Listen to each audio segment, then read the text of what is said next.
इफिसियों 1 अध्याय पौलुस की ओर से, जो परमेश्वर की इच्छा से यीशु मसीह का प्रेरित है, उन पवित्र और मसीह यीशु में विश्वासी लोगों के नाम जो इफिसुस में हैं, हमारे पिता परमेश्वर और प्रभु यीशु मसीह की ओर से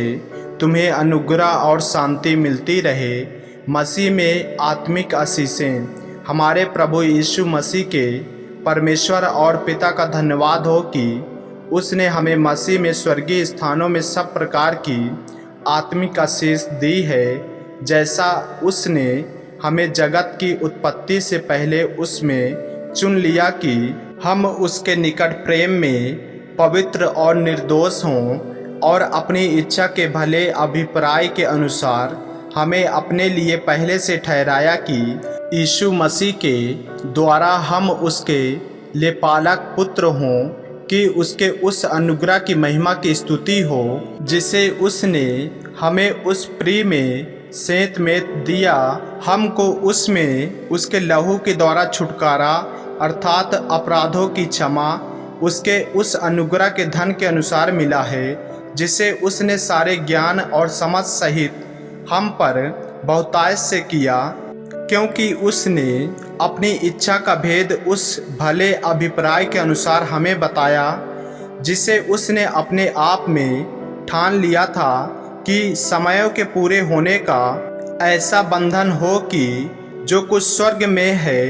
और जो कुछ पृथ्वी पर है, सब कुछ वह मसीह में एकत्रित करे।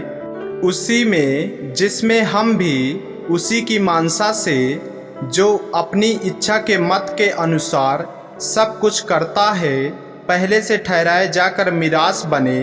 कि हम जिन्होंने पहले से मसीह पर आशा रखी थी उसकी महिमा की स्तुति के कारण हों। और उसी में तुम पर भी,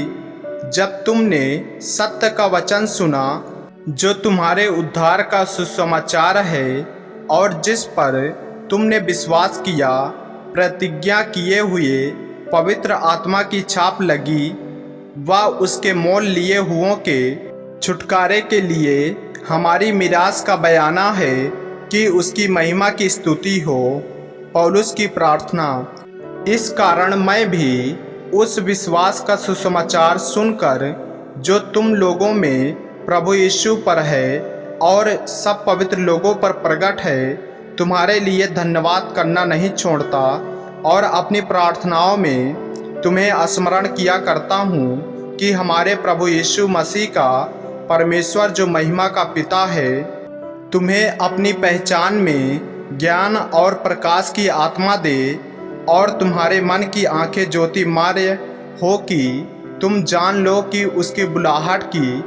आशा क्या है, और पवित्र लोगों में उसकी मिरास की महिमा का धन कैसा है, और उसकी सामर्थ्य हम में जो विश्वास करते हैं कितनी महान है, उसकी शक्ति के प्रभाव के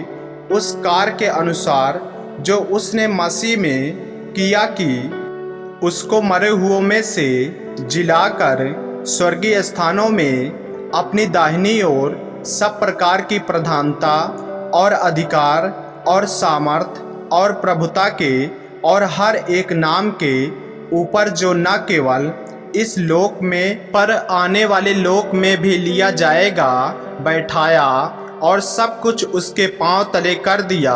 और उसे सब वस्तुओं पर शिरोमणि ठहराकर कलीसिया को दे दिया। यह उसकी देह है और उसी की परिपूर्णता है, जो सब में सब कुछ पूर्ण करता है। आमीन। मेरे प्रियो, यदि आप इस चैनल पर नए हैं, यदि आपने अभी तक हमारे चैनल को सब्सक्राइब नहीं किए हैं, तो हमारे चैनल को सब्सक्राइब करें और बेल आइकन के बटन को दबाएं। और यदि आप हमारे फेसबुक पेज पर नए हैं, तो हमारे पवित्र बाइबल को फॉलो करें, लाइक करें, ताकि परमेश्वर का वचन रोजाना आप तक पहुंच सके। जय मसीह की। प्रभु आपको आशीष दे।